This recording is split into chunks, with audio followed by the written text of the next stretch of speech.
जी का जंजाल बना हिजाब, मुस्लिम लड़कियां पहने तो गुनाह, न पहने तो आज़ाब। मेरी वीडियो देखने से पहले मेरी वीडियो को सब्सक्राइब करके एक लाइक कर दीजिए और जाते जाते एक प्यारा सा कमेंट्स करके एक शेयर कर दीजिए।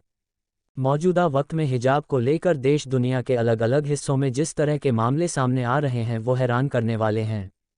ऐसे में जो इंडोनेशिया के स्कूल में 14 छात्राओं के साथ हुआ वो चरमपंथ और रूढ़िवादिता की इंतहा है। इसी के विरोध में फ्रांस में जो हो रहा है वह भी बहस का विषय है। इंडोनेशिया में 14 मुस्लिम लड़कियों का सिर मुंडवाया गया है। वजह कोई धार्मिक अनुष्ठान नहीं है।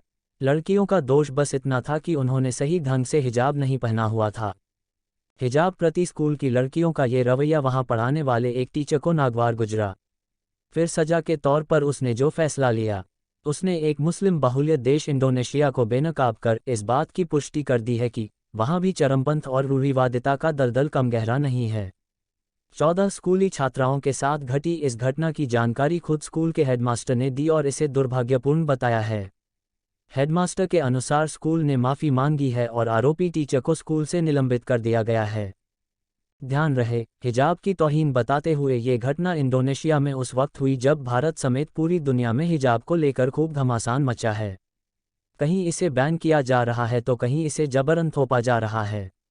मामले ऐसे भी आए हैं कि जहां इसे उतारने से लेकर फेंकने और पहनने तक देश दुनिया की लड़कियां सड़कों पर हैं और अपने अपने तरीके से क्रांति का बिगुल फूंक रही हैं। इंडोनेशिया में साल 2021 में धार्मिक ड्रेस कोड को बैन कर दिया गया था। बावजूद इसके आज भी मुल्क के कई इलाके ऐसे हैं जहां लड़कियों को इस्लामी तौर तरीकों से कपड़े पहनने के लिए बाध्य किया जाता है और दिलचस्प ये कि यदि कोई लड़की इन नियमों को नहीं मानती तो उसे माकूल सजा भी इन धर्म के ठेकेदारों द्वारा दी जाती है।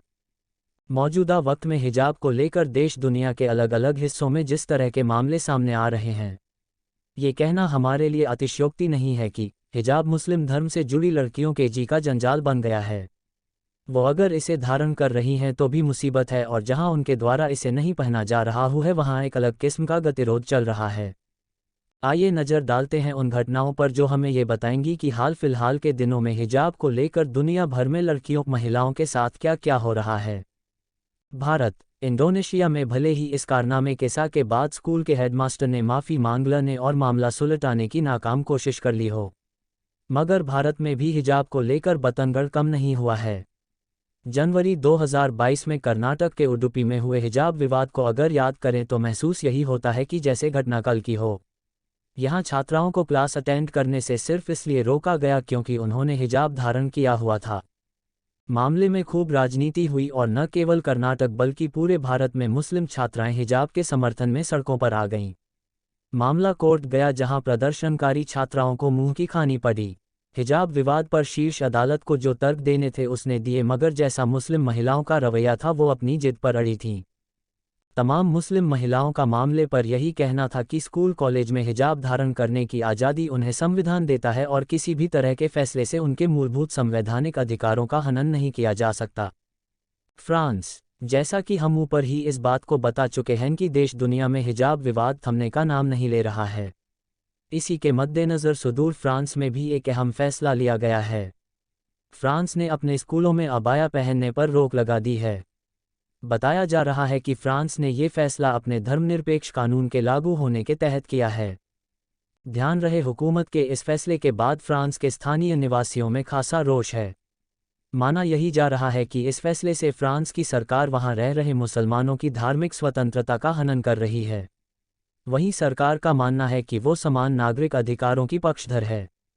ईरान, भले ही भारत जैसे देश में महिलाएं हिजाब और उसे पहनने को लेकर सड़कों पर हों और भारत में हिजाब का मुद्दा पुनर्तः राजनीतिक हो गया हो, लेकिन एक मुस्लिम राष्ट्र होने के बावजूद हिजाब को लेकर जैसा रुख ईरान में महिलाओं का है वो हैरत में डालने वाला है।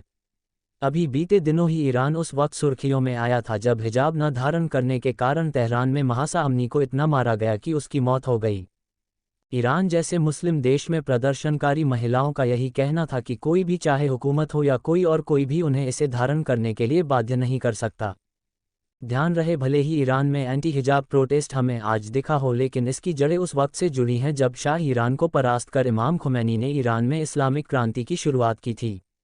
बताया जाता है कि आज की तरह तब भी ईरान के अलग अलग शहरों में उग्र प्रदर्शन हुए थे और कई महिलाओं ने इसकी कीमत चुकाई। हिजाब को लेकर क्या कहता है इस्लाम?